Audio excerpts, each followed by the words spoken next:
Celebration, ये दिवाली श्री राम मंदिर वाली। रामाय रामभद्राय रामचंद्राय वेदसे रघुनाथाय नाथाय श्री सीताय पते नमः। जय श्री राम, जय जय श्री राम।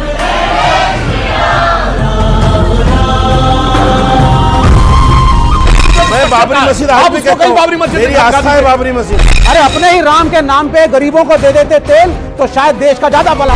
किसी को टेसुए बहाने हैं, आंसू बहाने हैं, बहाता रहे, लेकिन रामलला विराजमान हो गए हैं। बाबर का ढांचा खत्म हुआ, रघुवर का मंदिर खड़ा हुआ। नमस्कार व्यूअर्स, मैं हूं अमीश देवगन और आप सभी को दीपावली की आज हार्दिक शुभकामनाएं, क्योंकि हम उस संस्कृति से जुड़े हैं जिसमें कहा जाता है कि मन में राम, तन में राम, रोम रोम में राम है। और इस बार दिवाली तो सदियों तक याद रखे जाने वाली है, क्योंकि अयोध्या लाखों दियों से जगमग है, क्योंकि यह मौका बेहद विशेष है। करीब 2.5 महीने बाद 22 जनवरी 2024 को अयोध्या में भव्य और दिव्य श्री राम लला का मंदिर बनके तैयार हो जाएगा। श्री राम की प्राण प्रतिष्ठा हो जाएगी, लेकिन कुछ नेता इस शुभ मौके पर भी सियासी विलाप कर रहे हैं। कांग्रेस के बड़े नेता राशिद अल्वी कह रहे हैं, क्या इससे पहले वाली दिवाली श्री राम नाम वाली नहीं थी क्या? एक मौलाना कह रहे हैं कि दिवाली का भव्य आयोजन करवाना सरकारों का क्या काम है। कांग्रेस के प्रमोद तिवारी कह रहे हैं कि बीजेपी वाले फ्रॉड कर रहे हैं। सवाल है कि अगर इस दिवाली राम भक्तों का उत्साह थोड़ा हाई है, तो कुछ लोगों को, कुछ नेताओं को विशेष तौर पर यह इतना चुप क्यों रहा है? आज इसी मुद्दे पर दीपावली के दिन जनता के बीच होगी देश की सबसे बड़ी बहस। यह देश है हमारा में, यह दिवाली राम मंदिर वाली।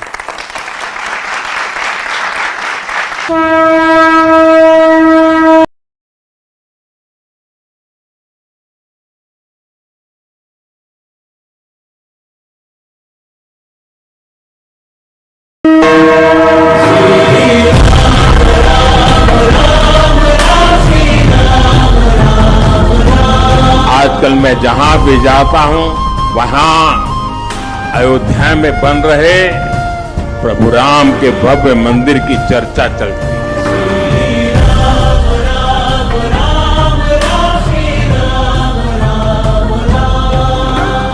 पूरे देश में खुशी की लहर है। अयोध्या करती है आह्वान, घाट से कर मंदिर निर्माण। सौभाग्य से भरे इस पावन कालखंड में मेरे मन में एक बात बार बार आई, राम काज किने बिनु मोहि कहाँ विश्राम।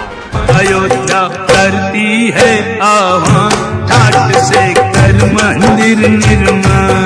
तो जिसके लिए हमारे पूर्वज बलिदान हुए थे, जिसके लिए उन्होंने संघर्ष किया था, जिसके लिए उन्होंने साधना की थी, हम अपनी आंखों से आज उस कार्य को मूर्त रूप होते हुए देख रहे हैं। हमें गर्व है कि राम मंदिर बना, पर राम मंदिर का ठेका क्या भारतीय जनता पार्टी ने लिया? इससे पहले की जो दिवालियां होती थी, वो राम के नाम की दिवाली नहीं होती थी। क्या दिवाली पर भी राजनीति होगी?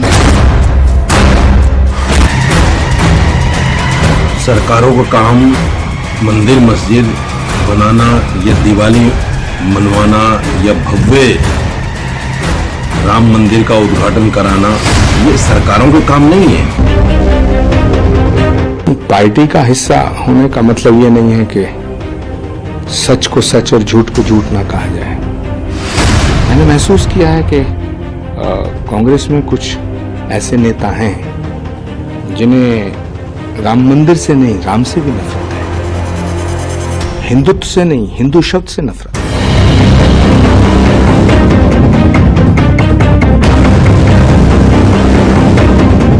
तो क्या वाकई ये दिवाली राम मंदिर वाली है? और ये बात सत्य है और ये बात तथ्य भी है। मेरे साथ आज की इस बड़ी चर्चा में आप सबका अभिनंदन है। मेरे साथ कौन कौन है आइए परिचय करा देते हैं। सबसे पहले महंत नवल किशोर जी का अभिनंदन है, जोरदार तालियों के साथ उनका अभिनंदन है। महंत जी खास तौर पर हमारे कार्यक्रम में शामिल है। मेरे साथ डॉक्टर सुधांशु त्रिवेदी है, भारतीय जनता पार्टी के प्रवक्ता है, पेशे से इंजीनियर है और राज्यसभा के सांसद हैं। और भारतीय जनता पार्टी का सफर इन्होंने देखा है, राम मंदिर का सफर देखा है, आंदोलन से मंदिर तक का सफर देखा है। मेरे साथ इस चर्चा में विवेक श्रीवास्तव है जो कि लेफ्ट के आइडियोलॉग है, जो शुरुआत से राम मंदिर की राजनीति के विरोधी रहे और इनका कहना था कि राम मंदिर की बजाय उधर कोई अस्पताल बन जाए, कोई आराम गृह बन जाए तो वो बेहतर है। मेरे साथ मौलाना साजिद रशीदी हैं, जाने माने मुस्लिम धर्मगुरु, उनका अभिनंदन है। मेरे साथ संजय गुप्ता है, शिवसेना उद्धव गुट के, उनका अभिनंदन है। आप तमाम लोगों का अभिनंदन है। लेकिन महंत जी शुरुआत आपसे करते हैं। सबसे पहले तो आपको प्रणाम और सवाल मेरा बहुत सीधा है, ये दिवाली क्यों खास है? ये दिवाली से हिंदुओं की बड़ी आस है।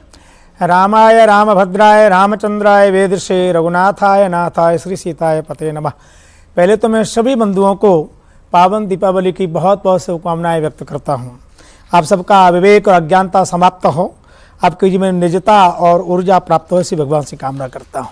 हमारे लिए हर दीपावली राम राज्य की प्रेरणा प्रदान करती है, अंधकार से प्रकाश की ओर ले जाती है। हर दिवाली हर त्योहार हमारे लिए महत्व रखता है, परंतु स्वाभाविक है जिस दीपावली के बाद भगवान श्री राघवेंद्र सरकार अपने पूरे परिवार के साथ विग्रह रूप में राम जन्म स्थान पर जहां 74 युद्ध लड़े गए, लाखों राम भक्त बलिदान हुए, उस जगह पर भव्य मंदिर बन रहा है, तो स्वाभाविक है प्रसन्नता तो होगी ना, आनंद तो होगा ही होगा ना। और जहां पर लाखों की संख्या में दीप जल रहे हों, लोग घर पे दीप जलाते थे, अभी आपने देखा है 3-4 साल तो हो गए, ज्यादा ही हो गए, हर वर्ष दीपों की संख्या बढ़ रही है। वो केवल सामान्य कोई दीप नहीं है, हर साल रिकॉर्ड बन रहा है। वो ज्ञान के दीप हैं, विवेक के दीप हैं, जागृति के भी दीप हैं। और दीपक तो अंधकार को समाप्त करता है ना। और देखो साहब, दीप जिसे प्रकाश अच्छा नहीं लगता है ना, उसे हमारे यहाँ क्या कहते हैं आप सब जानते हो। हम सब तो प्रकाश के पुजारी हैं, इसलिए हमें तो बड़ी प्रसन्नता है। और सभी लोगों को जो थोड़ा भी भगवान श्री राम कृष्ण को या देश को अपना मानते हैं, ऐसे प्रत्येक व्यक्ति को उत्साह है, आनंद है, प्रसन्नता है। तो हम सबके लिए बहुत आनंददायक दीपावली है। भगवान करे इस प्रकार के दीप जहां नहीं जले हैं वो अभी थोड़े जले। जी जी, मैं विवेक श्रीवास्तव आपका रुख करता हूं। यह दीपावली खास है, यह दीपावली इसलिए खास है क्योंकि बीजेपी ने एक वादा करा, आज वादा नहीं करा, 1990 में एक वादा करा कि हम आएंगे, रामलला हम आएंगे, मंदिर वहीं बनाएंगे। और आप लोग आगे एक और सवाल लगाते थे जब से नरेंद्र मोदी की सरकार आई, रामलला हम आएंगे, मंदिर वहीं बनाएंगे, लेकिन तिथि नहीं बताएंगे, तारीख नहीं बताएंगे। अब तो तारीख आ गई, 22 जनवरी 2024 को रामलला का भव्य दिव्य मंदिर बनकर तैयार होगा। तो इस दिवाली एक दीपक आप भी जला देंगे? देखिए, अब मैं महंत जी की बात को आगे बढ़ाऊंगा। एक दीप जलाओ बच्चों, पढ़ाई लिखाई की जरूरत नहीं है, खुद पास हो जाओगे। अगर बीमार पड़ते हो फिर एक दीप जला लो, अपने आप इलाज हो जाएगा, दवाई और डॉक्टर की जरूरत नहीं है। पुल बनाना है, दीप जलाओ, साइंस अपने आप विकसित हो जाएगी। तो ये 21 लाख दीपक जो जलाए जा रहे हैं, अरे अपने ही राम के नाम पे गरीबों को दे देते तेल तो शायद देश का ज्यादा भला होता। ये गिमिक्स करने से कोई राम कुछ नहीं होने वाला है। 1990 में बीजेपी कहती है हम राम मंदिर बनाएंगे, कोर्ट के अंदर, कोर्ट में केस लड़ा गया, कोर्ट ने निर्णय दिया, कोर्ट का निर्णय सबने माना, मुसलमानों ने भी माना, सबने कहा, कोर्ट ने कह दिया चलो फॉलो करो। आप कहां से बीच में आ गए? और आपका काम एज अ पॉलिटिकल पार्टी या गवर्नमेंट ऑफ इंडिया क्या मंदिर बनाना है? इंफ्रास्ट्रक्चर कौन बनाएगा? रोड कौन बनाएगा? अस्पताल कौन बनाएगा? स्कूल कौन बनाएगा? It is not the work of the government to make temples and mosque. Ji Sudhanshu Trivedi, देखिए आपत्ति तो है और वो घोर आपत्ति है। और आपके साथी बैठे हुए हैं, आपके मित्र, वो कह रहे हैं कि अस्पताल नहीं बनाना चाहिए था, क्या स्कूल नहीं बनाना चाहिए था, और दीपक जलाने से कौन सा उजाला हो रहा है लोगों के जीवन के अंदर? हमने तो कभी नहीं कहा कि दीपक जलाओ और अपने आप साइंस डेवलप हो जाएगी, मगर बचपन से पढ़ा है, चरखा चलाओ अंग्रेज भाग जाएगा। एक गाल पे चाटा मारे, दूसरा गाल आगे कर दो, अंग्रेज भाग जाएगा। भाग गया था क्या? ऐसे ही भागा था, ऐसे ही भागा था। मान्यवर, वास्तविकता यह थी कि अगर महात्मा गांधी ने उस चरखे को प्रतीक बनाया था जहां पूरे राष्ट्र की भावनाएं संवेदना के साथ आके जुड़ी और उससे वो एक शक्ति मिली, नैतिक शक्ति, कि अंग्रेजों को भगाने में सफल हुए, उसी प्रकार ये दीपक एक प्रतीक है जहां से सभी के मन में एक ज्योति उत्पन्न होती है कि वो खड़े हो राष्ट्र के लिए। मगर कुछ लोग ऐसे होते हैं, जो अभी महंत जी कह रहे थे ना, कुछ लोगों को दीपक की रोशनी नहीं अच्छी लगती, उनको अंधेरा ही अच्छा लगता है, जिनके लिए रामचरितमानस में कहा गया, शब्दशः न लिया जाए, सहज पाप प्रिय तामस देहा। जिनके मन में पाप होता है उनकी सहज प्रवृत्ति तामसी वैसे ही होती है, यथा उलूक ही तम पर नेहा। उलूक मतलब उल्लू की जैसे आसक्ति अंधेरे की तरफ होती है, कभी दीपक की तरफ नहीं होती है, वैसे कुछ लोग हैं सिर्फ अंधेरा देखते हैं। अब मैं जवाब देता हूं। इन्होंने बड़ा वाजिब सवाल किया कि राम मंदिर बनने से क्या हुआ था। जनाब, राम मंदिर ऐसे नहीं बना है। जब राम मंदिर बना है उससे पहले 4 करोड़ गरीब लोगों को प्रधानमंत्री आवास योजना के तहत आवास मिला है। उसमें 3 करोड़ महिलाएं हैं, मैं दावे के साथ कहता हूं, जिनका रजिस्ट्री में नाम लिखा हुआ 2014 से पहले गरीब वर्ग की 3 करोड़ महिलाएं ऐसी नहीं थी जिनका नाम उसमें लिखा हुआ हो। और आपने कहा इंफ्रास्ट्रक्चर, 37 किलोमीटर पर डे की रोड बन रही है। इंफ्रास्ट्रक्चर इन्वेस्टमेंट में हम इस समय नंबर 1 के देश हैं, अमेरिका के से ज्यादा। अब आइए, 5वीं बड़ी अर्थव्यवस्थाएं सुन लीजिए, 4थे बड़े स्टॉक एक्सचेंज बने हैं, 3रे बड़े ऑटोमोबाइल मैन्युफैक्चरर बने हैं, अरे चांद क्या छूते कोने को छूने वाले देश बने हैं। उसके बाद जाके यह राम मंदिर बोलते जाएंगे आप लोग। और आप बोल रहे थे, मैंने बीच में नहीं बोला, क्या हम चांद पे नहीं गए? आप भी बोल रहे थे। जाके बच्चों से कहता हूं चेक करिए, चाइना इकोनॉमिक रिसेशन में है। अभी फिच ने रेटिंग जो है उसकी घटा के 5.2 से 4.5 की है, भारत की 5.5 से 6.2 की है। ये अंतर हो रहा है कि कैसे हम जी जी जी जी और आप एक लाइन जी जी जी 10 सेकंड और एक लाइन। आज की दिवाली क्यों अलग है? ये दिवाली आखिरी दिवाली, क्योंकि 2024 क्योंकि आखिरी दिवाली क्यों है?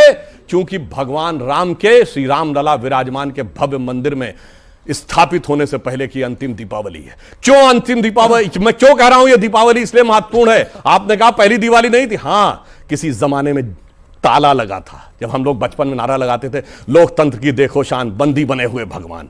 फिर उसके बाद ताला खुला तो हम लोग कहते थे, तेरे भी जो मंदिरों पे प्रतिबंध लगा हो तो हिंदू कहलाना हमें छोड़ देना चाहिए। यह स्थिति थी। उसके बाद टाट के छप्पर में रहे भगवान राम, और वो भी अगर फट जाता था तो कोर्ट जाना पड़ता था। और उसके बाद श्री राम लला विराजमान इस केस में खुद पैरोकार थे। शायद आप लोगों को नहीं पता होगा, one of the respondent was Shri Ram Lalla Virajman. मैं दुनिया में चुनौती से कहता हूं, हमारे ही भगवान एकमात्र हैं जिन्होंने कोर्ट में खड़े होकर अपना मुकदमा खुद लड़ा है, और पूरी मर्यादा के साथ, सारी कानूनी वैधताओं के साथ अब जाके मंदिर वो बना है। इसलिए मैं कहूंगा, एक वो भी दिवाली थी जब उजड़ा हुआ गुलशन था, रोता हुआ माली था, आज महका हुआ गुलशन है, बजती हुई ताली है। एक वो भी दिवाली थी, एक ये भी दिवाली है। तो एक वो भी दिवाली थी, एक ये भी दिवाली है। और आपने बोला कि दीपक जलाना, यही कहा गया ना कि दीपक जलाना सरकारों का काम नहीं है भाई, तो इफ्तारी करना सरकारों का काम होता था, जो इफ्तारी करी जाती थी। जवाब देना पड़ेगा इसका भी आपको। आप गरीबों को तेल देने के खिलाफ क्यों हैं?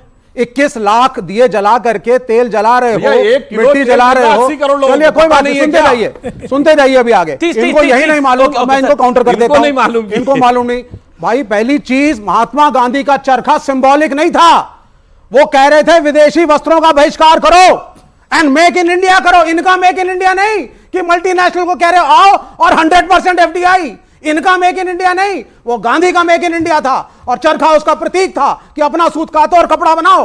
दूसरी बात, आप ये मुझे एक सवाल का मेरे भी जवाब दीजिए सर। आपने बोला गांधी जी तो चरखे से अंग्रेज भगा रहे थे, वो एक प्रतीक था, और रामलला मैं आपने बोला कि राम मतलब महात्मा गांधी जब चरखा चला रहे थे तो वो एक प्रतीक था, एक सिंबलिज्म था। उस यही कहा ना आपने? नहीं, मैंने नहीं कहा। मैंने कहा सिंबल था, एक स्वदेशी का प्रतीक, स्वदेशी का प्रतीक था। को शुरू अच्छा, बताइए, भगवान राम के आगे दीपक जलाना किसी तरह का प्रतीक नहीं है। मतलब चरखा चलाने से ये गांधी के विरोधी हैं, बंद हो गई। ये गांधी के विरोधी हैं, शुरू से रहे, किस विचारधारा को फॉलो करते हैं। जी, मैं बोलना नहीं चाहूंगा तो गांधी के विरोध से नहीं, गांधी को मानने अभी से गांधी देश के चला ऊपर है। चर्चा नहीं है, राम पर चर्चा है। अरे भाई, गांधी जी भी हेरामी कहते थे। ये गांधी विरोध से ये गांधी, आप जिस गांधी की बात कर रहे हैं, और सुन लीजिए, जो जिस आप महात्मा गांधी की बात रहे हैं, वो महात्मा के भी अंतिम शब्द हे राम ही थे सर।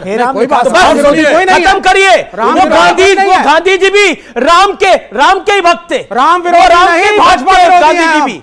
सुनिए, अरे ये देश दिवाली राम का, ये ये दिवाली देश राम दिवाली का, इसलिए मैं खास राम है। का, आप राम के, कहां जाएंगे हम? अरे भाई, ओके, भगवान राम, सुनिए, एक सेकंड। महात्मा गांधी मैं बता का देता हूं। राजनीतिक दर्शन था राम राज्य, रोज का भजन था रघुपति राघव राजा राम, अंतिम शब्द था हे राम। मगर नेशनल और मल्टीनेशनल कहने वाले ये तो देसी पार्टी नहीं है, कम्युनिस्ट पार्टी ऑफ इंडिया। कोई जाके कुछ check नया कर ले। बोलिए। अपनी पार्टी का नाम बताओ। तो कम्युनिस्ट हम पार्टी ऑफ आपकी इंडिया। पार्टी का क्या नाम है? भारतीय जनता तो पार्टी। इंडिया भी तो यह भारत है। भारतीय कम्युनिस्ट पार्टी। इंडिया भी तो भारत है। जमीन आसमान की बात है। इंडिया भारत नहीं है। हमारा- अरे अब आप शांत होइए ना, अब उनका अरे इंडिया भारत नहीं, ये है इंडिया भारत नहीं है भाई। Of India. अब इतना डर गए INDA इंडिया ये कम्युनिस्ट थे। पार्टी नहीं INDA है। जी, वो आपको एक ही फंसा पार्टी रहे से हैं। इतना डर मैं गए। फिर आपको अच्छा, फंसा रहा हूं, आपको भारत फंसा नहीं। दिए।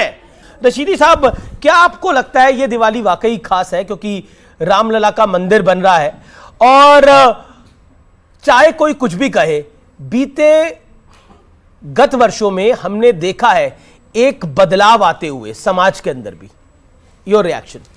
देखिए, मुझे याद आता है गांधी जी का वो वक्तव्य जब सरदार वल्लभ भाई पटेल ने उनके सामने सोमनाथ मंदिर की एक योजना रखी पुनर्निर्माण के लिए। तो गांधी जी ने कहा कि मैं आपका पूर्णतः समर्थन करता हूं और अच्छी योजना है, लेकिन याद रहे इसमें पैसा भक्तों का लगे, राजकोष का नहीं। राजकोष का नहीं। राजकोष समझते हैं आप? हाँ, समझ लीजिएगा सरकारी पैसा। इसको समझ लीजिएगा अच्छी तरह। ये जो भव्य दिवाली है ये राजकोष से हो रही है, इसमें भक्तों का पैसा नहीं है, ये समझ लीजिए आप। अगर उस महात्मा गांधी को, जिस महात्मा गांधी ने एक वस्त्र पहनकर अंग्रेजों को उनके घर तक छोड़ के आए और घुटनों पे ला दिया, उस महात्मा गांधी का मजाक उड़ाते हैं आज बैठ के, जिनकी कोई औकात नहीं, हैसियत नहीं। महात्मा गांधी का मजाक उड़ाते हैं। वो महात्मा गांधी जिसको सारी दुनिया महात्मा गांधी मानती है, आज हर आदमी जो भी चाहे खड़ा होकर मजाक उड़ाना शुरू कर देगा उनका। मैं सिर्फ इतना कहना चाहता हूं, दिवाली जैसे राशिद अल्वी ने भी कहा, इसको हर आदमी जानता है। जब से आदमी पैदा होता है, अगर वो हिंदू समाज में है तो वो दिवाली मनाता है राम के लिए तो मनाता है, किसी और के लिए थोड़े मनाता है, राम के लिए मनाता है। तो इसमें क्या खास है? इसमें सिर्फ ये खास है कि दिवाली को इसलिए बढ़ा चढ़ाकर दिखाया जा रहा है। हर साल अपना रिकॉर्ड तोड़ते हैं योगी आदित्यनाथ के साथ 5 लाख थे, अब के 11 लाख हैं, अब के 21 लाख हैं, और उसके बाद में पता नहीं 51 लाख हो जाएं। अपना ही रिकॉर्ड तोड़ रहे हैं। क्यों? आप कह रहे हैं आने वाले 10 साल तक ये चलता रहेगा? सुन लीजिए, चलता नहीं रहे, अरे जो 2024 में खत्म है। अब सुनिए, मतलब 2024 में अगर सरकार जाएगी तो अरे सुन लीजिए भाई साहब, सुन लीजिए भाई साहब, सुन लीजिए, मेरी बात पूरी नहीं हुई। मेरी बात पूरी नहीं हुई। मैं सिर्फ ये कहना चाहता हूं, इनके पास देखिए कितनी लाचारी प्रधानमंत्री के मुंह से आपको दिख रही है। जब देखा कि 5 राज्यों के चुनाव जा रहे हैं हमारे हाथ से, तो राम मंदिर को ले आए। उन्होंने बोला कि 5 राज्यों में बीजेपी हार रही है, इसीलिए बीजेपी राम का नाम ले रही है। लेकिन फैक्ट यह है कि बीजेपी जब कार सेवा हुई थी और जब विवादित ढांचे का गुंबद टूटा था, बीजेपी ने अपनी 4 सरकारें कुर्बान कर दी थी। उत्तर भारत में एक सरकार बीजेपी की नहीं बची थी। यस यस, क्या गिर गई थी सरकारें? कौन सी सरकार कुर्बान करी थी? गिरा दी गई थी सरकारें। उस वक्त में सुनिए, उस वक्त में तत्कालीन मुख्यमंत्री ने हलफनामा दिया था कि मैं मस्जिद नहीं गिरने दूंगा। एक सरकार नहीं गिराई थी, उत्तर प्रदेश लिख के दिया, बाकी 3 राज्यों में क्या था? बाकी 4 सरकार क्यों गिराई? एक सेकंड, बाकी 4 सरकार क्यों गिराई? आप पढ़ के नहीं आए? बाकी 3 सरकार क्यों पढ़ के नहीं आए? ज्यादा पढ़ के आए। बाकी सरकार क्यों गिराएगी? एक भी सरकार बाकी 3 सरकार क्यों गिराएगी? हल्फनामा तो एक ने दिया था ना, उन्होंने कहा था हम गोली नहीं चलाएंगे। किसने? गोली नहीं चलाई, उसमें क्या नहीं, उसने कहा था मस्जिद भैया 1528 से लड़े 92 तक। पूछिए सुधांशु, आप बताइए क्या हुआ था तब, क्योंकि आप तब भी आपको पता है क्या हुआ था। बहुत एक्टिवली इन्वॉल्व था। मैं आपको बताऊं, 6 दिसंबर से 2 दिन पहले 4 दिसंबर 1992 को शेषाद्री जी की लखनऊ संघ कार्यालय में प्रेस हुई थी, और प्रेस वालों ने पूछा था, मुझे याद है शायद टाइम्स ऑफ इंडिया का पत्रकार था जिसने कहा कि your government has given an affidavit that you will abide by the supreme court directive and Supreme Court had said that there should not be any construction activity on the site. तो उन्होंने कहा कि we will strictly abide by the Supreme Court directive and we will not do any construction activity. Then how you will perform the car seva? उन्होंने कहा we will do some pre-construction activity. तो वो एक अलग बात है। मैं ये कहना चाहता हूं जो बात तो आपने बात कही, मैंने गलत तो कल्याण सिंह जी ने उसको ओन किया। सर मैंने गलत नहीं बोला ना, नवल किशोर जी ने गलत बोला कि नहीं बोला? भाई अपने में कहा कि गोली चलाना गोली चलाने के लिए, आप सुनिए नहीं सर, हलफनामा गोली चलाने के लिए था क्या? आप डिस्टर्ब कर रहे हैं। ये झूठ क्यों बोलते हैं डिबेट में? झूठ आप बोल रहे हैं। सुप्रीम कोर्ट ने अपने जजमेंट में हलफनामा दिया था, मस्जिद नहीं टूटने उसने कहा था गोली चलाने की तो बात ही नहीं थी। विवादित ढांचा, और ये बाबरी मस्जिद कहते हैं। गोली चला, सुप्रीम कोर्ट मैं का तो मजाक बाबरी मस्जिद आज भी कहता हूं। सुप्रीम कोर्ट ने हमेशा डिस्प्यूटेड, मैं बाबरी मस्जिद आज भी कहता हूं, बाबरी मस्जिद मेरी आस्था है बाबरी मस्जिद, और आप रोक नहीं सकते। आपका ये संविधान में इजाजत है मुझे, मेरे संविधान में मुझे इजाजत है। बाबर ने ऐसा क्या करा? बाबर ने ऐसा क्या करा कि उसमें आस्था है? राम कमाल की बात है। अभी बहुत ज्ञान दे रहे थे कि इतने दिए जलाए, वो तेल गरीबों में क्यों नहीं बांट देता। अभी देखिए, मैं पूछूं, ये बकरे काटे जाते हैं तो उसकी बजाय गरीबों को नहीं तकसीम कर दिया जाता है। बकरा बन जाएगा, डिबेट इस स्तर की हो जाएगी। बोलिए ये बोलिए गिरी स्तर की बात है। भाई साहब तेल डिबेट राम मंदिर पे है, दिए जलाएंगे, वो डिस्ट्रीब्यूट कर दो उसका तेल। बकरे नहीं काटे जाते, हिंदुओं में गाय की बलि नहीं दी जाती, हिंदुओं में बकरे की बलि नहीं दी जाती। सवाल क्या बकरे काटने की बात? तो इनसे क्योंकि इस चर्चा में 2 से 3 बार, एक सेकंड, इस चर्चा में 2 से में बकरों की गाय की बलि दी जाती है। कोई बलि नहीं जाती हमारे, ये बहुत उल्टा सीधा बोलते हैं। नहीं जाती हमारे, बलि नहीं है, बलि नहीं, आप मना कर दो, आप मना कर दो, बलि नहीं, फालतू फंड में कहीं भी कुछ बलि नहीं, मना करो, वोट करिए, मना करो, कहां लिखा है? मना करो, आप बलि नहीं है। क्या बात आप मैंने लिखा हुआ है? झूठ पे झूठ, झूठ पे झूठ, 10 साल हो गए इनको झूठ बोलते हैं। और सुनिए एक बात, 10 साल हो गए इनको झूठ बोलते हैं। आज भी बैठ आज भी बैठ आप शांत होइए। साहब सुनिए, आपने वेद पढ़े? बोलिए वेद पढ़े? आप मुझे सिर्फ अरे वेद पढ़े कि नहीं? बोलो। धमकाओ नहीं, सुनिए, इसलिए क्योंकि ये बोल नहीं सकते वेद पढ़े, इस्लाम को खड़ी कर बलि है कि नहीं, और उसके बावजूद कौन कर रहे हैं? हिंदू धर्म में बलि है कि नहीं? हिंदू धर्म में बलि है कि नहीं? हिंदू धर्म में पढ़ा है, हिंदू धर्म में बलि है कि नहीं? इतना सारे लोग जानते हैं हिंदू ठीक धर्म है। में बलि सुधांशु का सब लोग जानते हैं हिंदू धर्म में बलि दी जाती है। फिर मैं ऑडियंस के पास सवाल लेने आ रहा हूं। आपके कोई सवाल है? संजय गुप्ता इंतजार करें। संजय गुप्ता, वो बेचारे, वो देखिए, वो गठबंधन में भी अलग थलग हो गए, चर्चा में भी अलग थलग हो गए। लेकिन संजय गुप्ता कर दिया सर, नहीं मैंने नहीं करा, आप खुद अलग हो गए सर। मैं अलग नहीं हुआ, जो आज भी जो सबसे बड़े हीरो थे, आज क्या हो गया? सबसे पहले तो मैं कहूंगा कि जय श्री राम, जय श्री राम, जय श्री राम। बाबा साहब ठाकरे, हिंदू हृदय सम्राट बाला साहब ठाकरे का सपना जो है पूरा होने जा रहा है, राम मंदिर बनने का। इसमें सबसे बड़ा त्याग अगर किसी ने किया तो वो सिर्फ ठाकरे परिवार और शिवसेना ही है, जिसने हमेशा ये चाहा कि बीजेपी को केंद्र के शासन में ला करके हम राम मंदिर के बनने के रास्ते को साफ कर सके। और ये सपना सिर्फ हमारा नहीं था, हमारा और बीजेपी दोनों का था। क्यों सुधांशु जी, मैं सही कह रहा हूँ? और गठबंधन में चाहे भले ही हम बीजेपी के साथ थे, या आज आप इसलिए हमें कहते हैं क्योंकि शायद कांग्रेस के साथ गठबंधन में कुछ मामलों में है, तो आपको लगता है कि, लेकिन गठबंधन में चाहे बीजेपी के साथ रहे चाहे कांग्रेस के साथ रहे, राम मंदिर पर हम जैसे खड़े थे आज भी वैसे ही खड़े हैं। किसी के साथ गठबंधन में जाने से मुद्दे नहीं बदलते। इस देश में सिर्फ एक ही पॉलिटिकल पार्टी ऐसी है जिसने, ठाकरे परिवार और पॉलिटिकल पार्टी ऐसी है जिसने प्रभु श्री राम के मंदिर के लिए 1 करोड़ रुपए का चंदा दिया। इसके अलावा आप दूसरी पॉलिटिकल पार्टी आप मुझे बता दीजिए जिसने 1 करोड़ रुपए का चंदा प्रभु श्री राम के लिए दिया हो। और आज भी कांग्रेस के गठबंधन और कांग्रेस के समर्थन से उद्धव जी जब मुख्यमंत्री बने थे, ये तब किया था, ना कि। और मतलब आप कह रहे हैं कि आपके गठबंधन का पार्टनर कांग्रेस राम मंदिर के विरोध में है, उनको नाराज करते हुए उद्धव जी ने दिया था। कितनी बड़ी हिम्मत दिखाई। किसी के नाराज होने ना होने पर शिवसेना ने या ठाकरे परिवार ने कभी ये सोचा ही नहीं। कोई नाराज होता हो ना होता ना हो, परंतु प्रभु श्री राम के मंदिर के लिए जैसे तटस्थ पहले थे वैसे ही आज भी हैं। आज भी कुछ मामले में पर आपके बदलाव। गठबंधन के पार्टनर तो कह रहे हैं कि राम से क्या हो जाएगा, दिए जलाने से क्या हो जाएगा।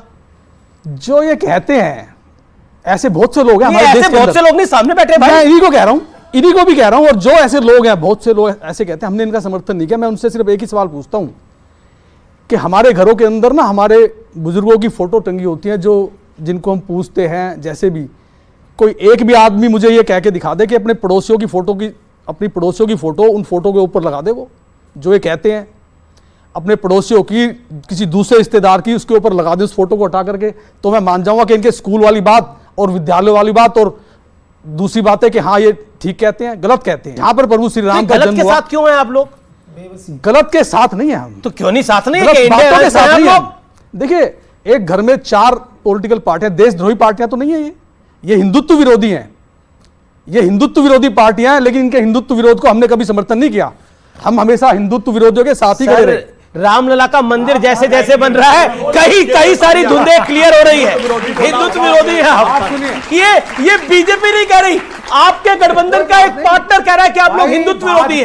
कांग्रेस हिंदुत्व विरोधी है। भाजपा के हिंदुत्व के बिल्कुल खिलाफ हैं। इनके क्या? इनका क्या? कोई खिलाफ नहीं है। शिवसेना के हिंदू धर्म के देखिए, बिल्कुल खिलाफ कुछ नहीं है। पॉलिटिकल पार्टियां ऐसी हैं, जो हिंदुत्व है, कुछ पॉलिटिकल पार्टियां ऐसी हैं, उसके संजय गुप्ता का जवाब सुन लीजिए जरा। कुछ आपके पॉलिटिकल पार्टनर है। पार्टियां ऐसी हैं जो आज अस्तित्व में नहीं है। उनका सिर्फ एक ही कारण है जो अस्तित्व में नहीं है, जो विलुप्त होते जा रहे हैं। सिर्फ एक ही कारण है कि वो हिंदुत्व विरोधी है और राम मंदिर के विरोधी है।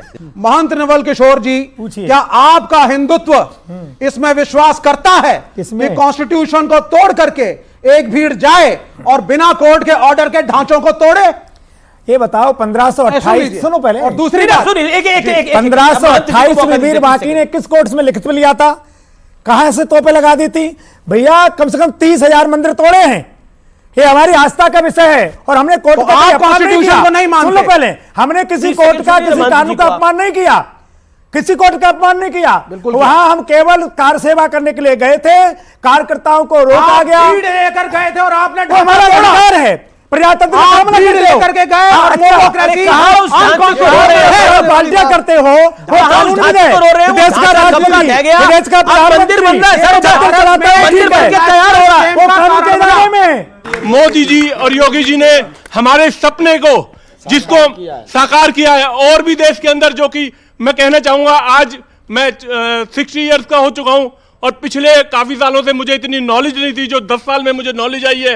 जितना हमारे देश के अंदर हो रहा है, जितने रोड बन रहे हैं, मैं आज दिल्ली बदरपुर बॉर्डर के आसपास रहता हूं, जो 40 साल पहले चाहे वो कांग्रेस ने पास किया हो चाहे किसी ने किया हो, वो सपने मोदी जी ने पूरे किए हैं पूरे देश के अंदर। तो ये देखिए, ये चाहे सड़क निर्माण हो, चाहे मंदिर निर्माण हो, एक 60 साल के व्यक्ति हैं, मैं उनका नाम नहीं पूछ रहा, 60 साल के व्यक्ति है, वो कहते हैं कि हम तो इतने सालों तक इंतजार करते रहे, लेकिन बनवाया तो इस मोदी नहीं, इस अमित शाह नहीं, इस योगी आदित्यनाथ नहीं। बड़प्पन सुन लीजिए, इस देश का एक सेकंड, 10 सेकंड बोल रहा हूं मैं सिर्फ। एक चीज आप समझ लीजिए जो इस देश में बहुत अच्छी है, और जब ढांचा भीड़ ने तोड़ा, हमारी शर्मिंदगी हुई हर इंटरनेशनल फोरम पे। सुन लीजिए, ये एक ऐसा देश है जहां पे माइनॉरिटीज के ढांचों को भीड़ जाती है, तोड़ के चली आती है। और पहले जहां हमारी नाक ऊंची होती थी कि मेरे देश में माइनॉरिटी का मुसलमान सुरक्षित भी है और उसका आदर भी होता है, हमारा मुकाला हुआ था।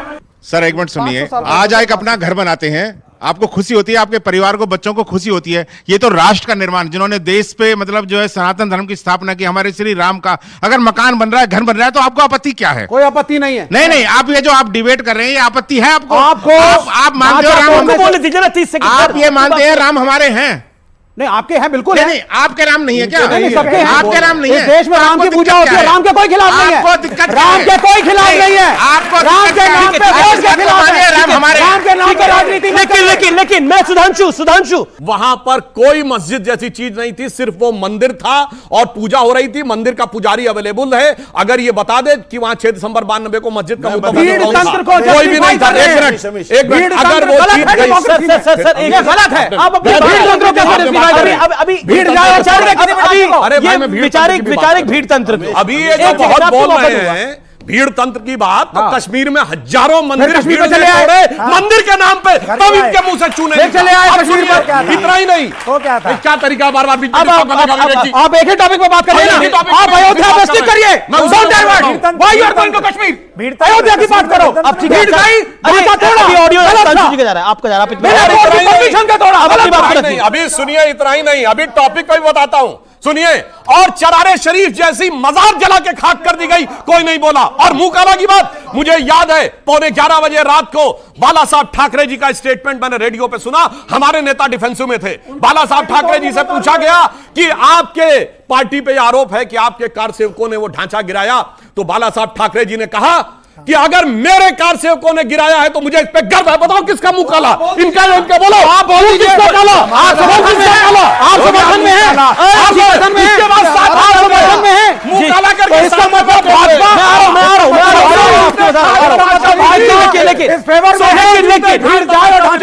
लेकिन अब ये देश है हमारा में रुकेंगे एक अंतराल के लिए, लेकिन अंतराल के उस पर जनता जनार्दन की होगी राय, जनता जनार्दन के होंगे सवाल, युवाओं के होंगे सवाल। आप देख रहे हैं ये दिवाली राम मंदिर वाली। उद्धव ठाकरे की पार्टी के नेता कह रहे हैं कि हमें अपने साथ अब आप ले लीजिए। नहीं, ले लीजिए नहीं कह रहा हूं मैं, मैं ये नहीं कह रहा, ले लीजिए। क्या कह रहे हैं? मैं ये नहीं कह रहा हूं ले लीजिए, मैं तो ये कह रहा हूं कि वो भाई, मैं तो ये कह रहा हूं कि वो भाई जिसने कहना क्या चाहते हो? जिसने, एक मिनट रुकिए, कहना क्या चाहते हो भाई? वेलकम बैक व्यूअर्स, आप देख रहे हैं ये देश है हमारा का दिवाली एडिशन। मैं आपको सुना रहा हूं एक भजन गायक कन्हैया मित्तल ने क्या कहा राम मंदिर के बारे में, और मुझे लगता है वो हर देशवासी को आज सुनना चाहिए, रिकॉर्ड का बटन ऑन करना चाहिए, और यहां पर जो व्यूअर्स बैठे हैं उनकी भी मैं राय लूंगा। और मेरे को पूरी उम्मीद है कि आप लोग शालीनता से इस चर्चा को आगे बढ़ाएंगे जो सबसे महत्वपूर्ण है।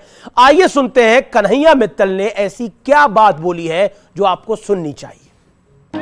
समझना पड़ेगा इस बात को, 500 साल तक राम तंबू में थे, किसी का दिल नहीं दुखा, किसी का दिल नहीं दुखा।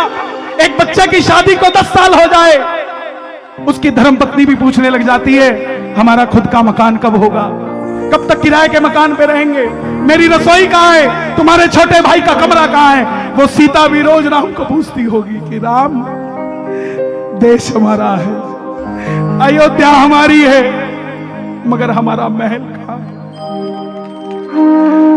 हमारा महल कहां है। सीता कहती होगी कि राम, त्रेता में तो हनुमान था, उसने हमारा राज्याभिषेक करवा दिया, क्या इस कलयुग में कोई आएगा जो हमारा राज्याभिषेक कराएगा? तब राम कहते होंगे सीता चिंता मत कर, गुजरात से नरेंद्र मोदी आ रहा है जो हमारा करा। आप लोग युवा पीढ़ी के हैं, आपको क्या लगता है राम मंदिर बनने के मायने क्या है? सर, राम मंदिर एक तो पहली बात बनना चाहिए, बन चुका है, क्योंकि वहाँ पर वह हमारी राम जी की भूमि है। और विवेक श्रीवास्तव जी कह रहे थे कि बाबरी मस्जिद का विवादित जो ढांचा था वह तोड़ दिया गया, वहां पे पहले मंदिर था, उसके सबूत हैं। आपको वह बाबरी मस्जिद जो टूटी उसके बारे में पता है, उसके मंदिर के बारे में नहीं पता। जी। और बेटा मैं आपको मौका दूंगा, आप और किसी का कोई पॉइंट कोई अपनी बात रखना चाहते हैं? सर, मैं ये कहना चाहता हूँ जैसे चाइना की लाइटों को छोड़ के हर घर में दिए जलने चाहिए, और राम लला के मंदिर के लिए हम बहुत उत्सुक है, और बीजेपी पार्टी को हमारा बहुत बहुत धन्यवाद। जी। आप कह रहे हैं कि चाइना का सामान छोड़ के वोकल फॉर लोकल होना चाहिए, तो आप सब भी वोकल फॉर लोकल है? तो घर में भारत का सामान लेकर आ रहे हैं? चलिए, वोकल फॉर लोकल कौन कौन है? कौन कौन अपने घर में कौन कौन सी चीज लेकर आया है, बताए।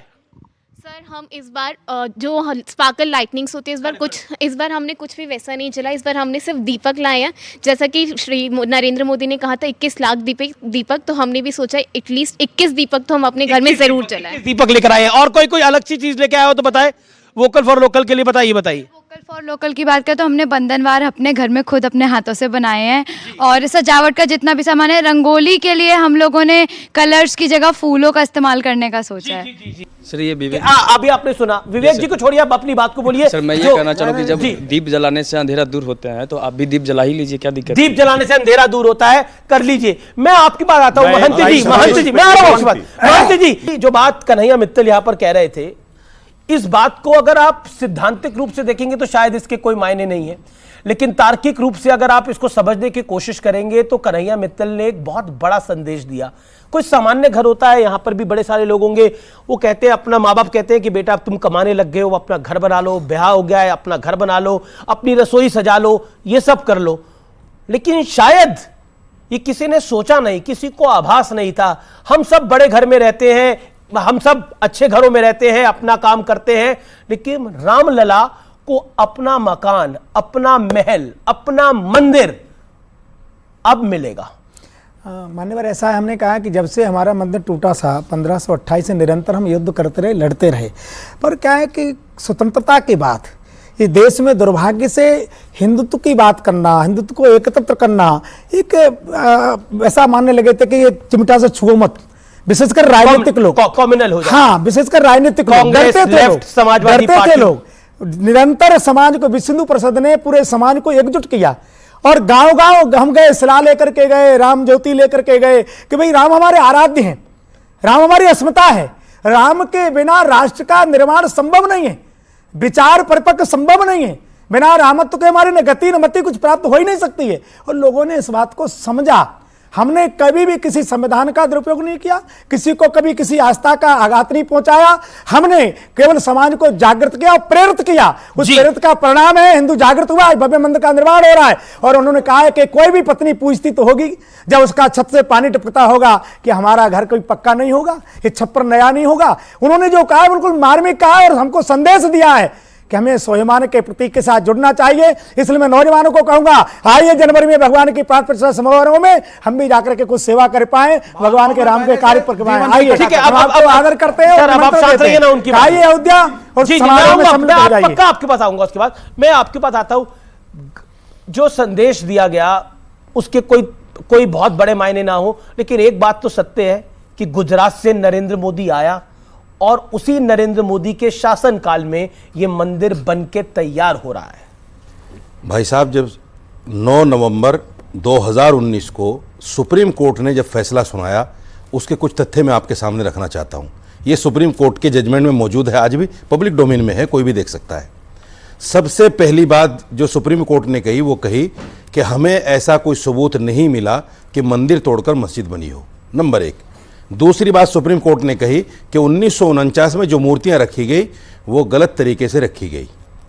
तीसरी बात सुप्रीम कोर्ट ने कही कि 1992 में जो बाबरी मस्जिद टूटी वो इल्लीगल तरीके से, इल्लीगल शब्द है, इल्लीगल तरीके से तोड़ी गई। और चौथी बात सुप्रीम कोर्ट ने यह कही कि जो लोग इस मस्जिद को तोड़ने में, इस ढांचे को तोड़ने में शरीक थे, उनके खिलाफ कार्रवाई होनी चाहिए। ये 4 मुख्य बिंदु कोर्ट ने कहा। सुनिए सर, सुनिए, धैर्य रखिए। कोर्ट के पास एक विशेष अधिकार होता है 142। कोर्ट ने कहा कि मेरा यह विशेष अधिकार है 142, इसलिए मैं ये जमीन रामलला को देता हूं।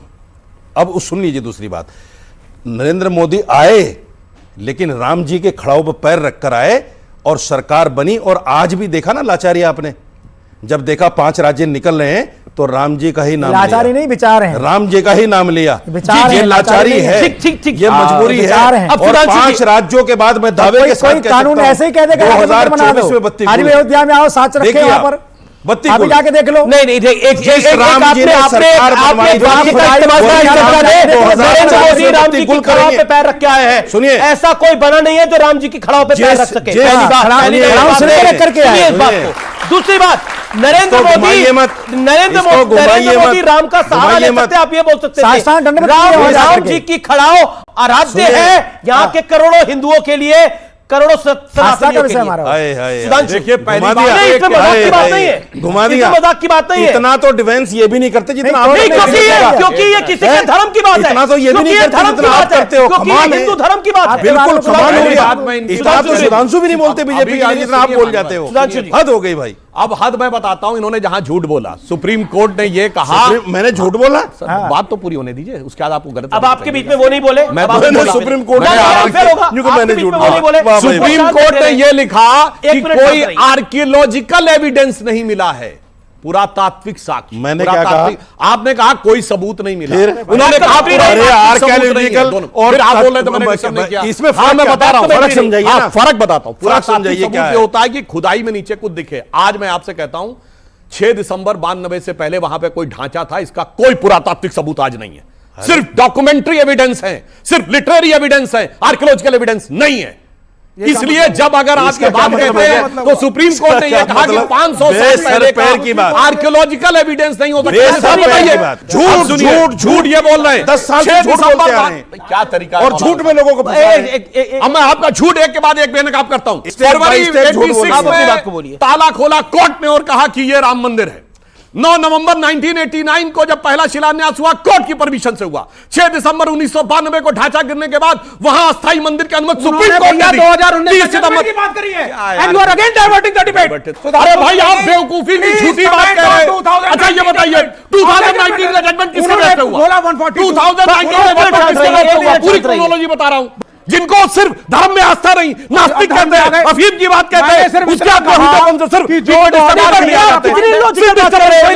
ये इतना बचकाना और बेहुदा बयान है कि जब मामला हाई कोर्ट में जाता है तो सेशन कोर्ट की प्रोसीडिंग के साथ जाता है, सुप्रीम कोर्ट में जाता है तो हाई कोर्ट की प्रोसीडिंग के साथ जाता है। ऐसा नहीं कि हवा में एकदम से सुप्रीम कोर्ट बोल देता है। इसलिए मैं आपको लगातार कोर्ट के जजमेंट कोट कर रहा था। 2019 का भी जजमेंट कैसे हुआ?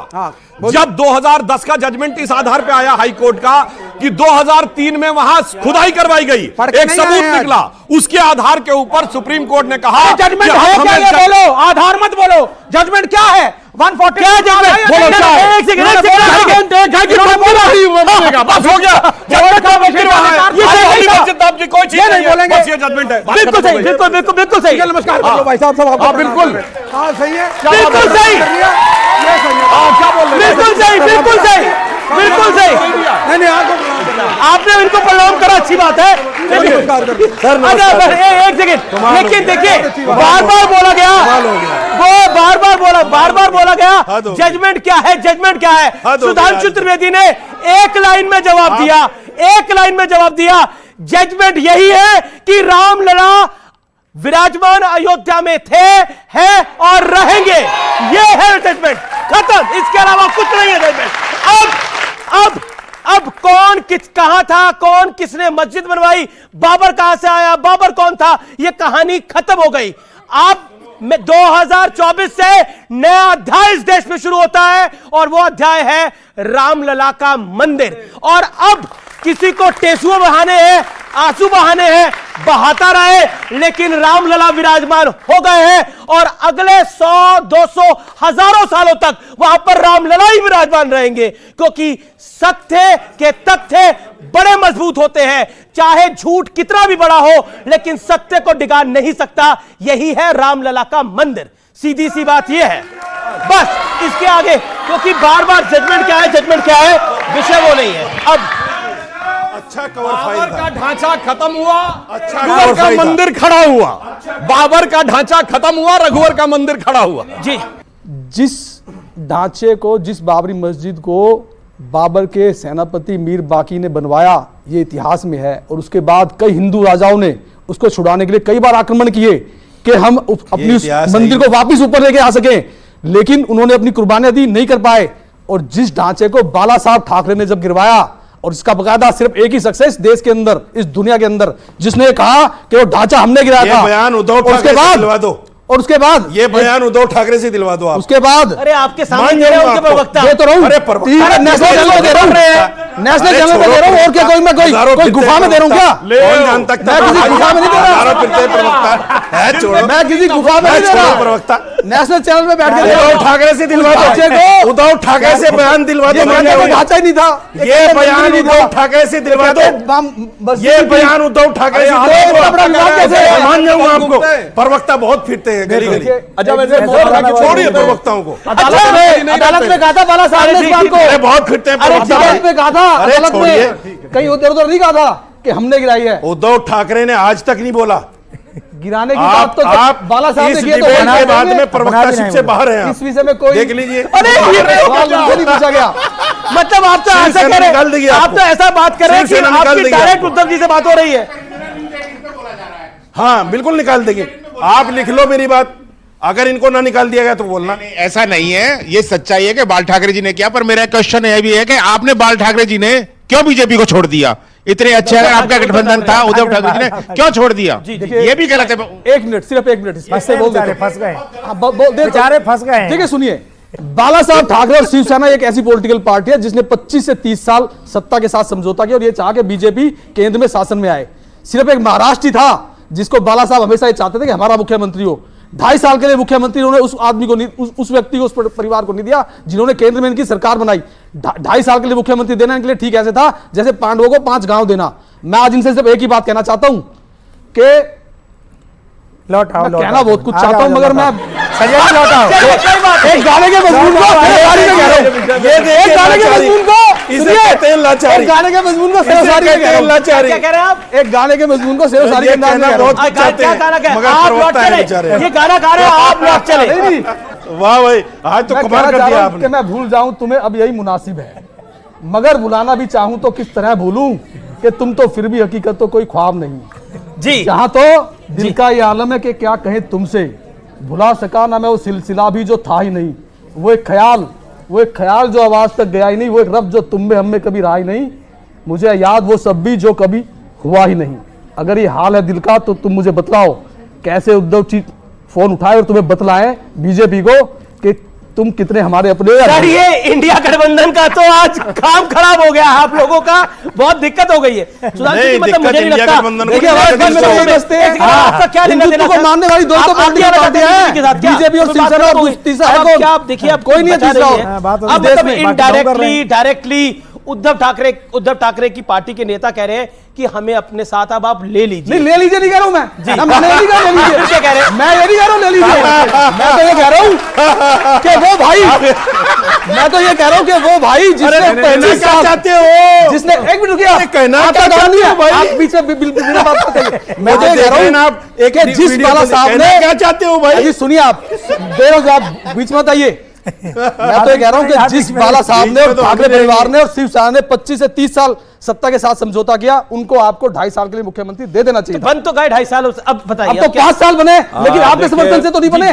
देखिए, बाला साहब ठाकरे जी का ही यह समझौता था जब हम 117 और ये 167 लड़ते थे कि जिसकी ज्यादा संख्या होगी वही मुख्यमंत्री बनेगा। ये बाला साहब ठाकरे जी के समय का था, जबकि हम कम लड़ते थे, हमारी इनसे दुगनी सीटें थी, ऐसा कहीं पर वो नहीं था। चलो कोई बात नहीं, क्या राम आज का विषय, राम के नाम पर आप लोग, राम के नाम पर मैं कहना चाहता हूं, भगवान राम के लिए, राम राज्य के लिए रामचरितमानस में एक चौपाई है कि बैर न कर काहू संग कोई, राम प्रताप विषमता खोई। किसी से कोई बैर नहीं है और राम के प्रताप से विषमता भी समता में बदलती हुई दिखाई पड़ रही है। इसके लिए मैं मानूंगा ये भी राम का ही प्रताप है। और इधर आप देख रहे हैं जिन लोगों ने, अब सुनिए, जिन लोगों ने सुधांशु जी को गले लगाना चाहता हूं, सुनिए जिन लोगों ने, सुनिए क्योंकि हमारा तो मुद्दा ही है, जी को पता होगा खत्म होने से पहले इस्तीफा लेना चाहते हैं। शांति से जी जी जी।